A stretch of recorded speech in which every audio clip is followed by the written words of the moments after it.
Iya, tidak jauh dari lampu merah. Di jalan Matahari mungkin. Tidak tahu jalan apa namanya itu. Oh, daerah yang Malino juga di.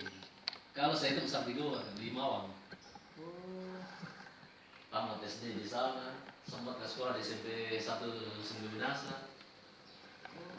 Gitu. Masih juga alumni situ. Masih apa? SMP 1 Iya. Masa? Iya. Tahun berapa? Tahun berapa itu? Tahun 60-an kayaknya. Dulu lah ya. Iya, iya. Bulan ya. Nah itu soalnya Pak Iksan ini. Kalau dapat personil yang bagus, Iya. Naik pasti.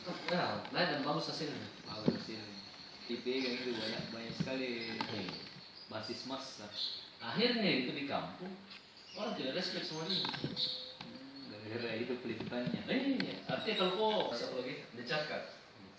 Kalau kita tidak kenal orangnya, nah ketemu kiri jalan santai, tukang sapu barangkali, tukang beca.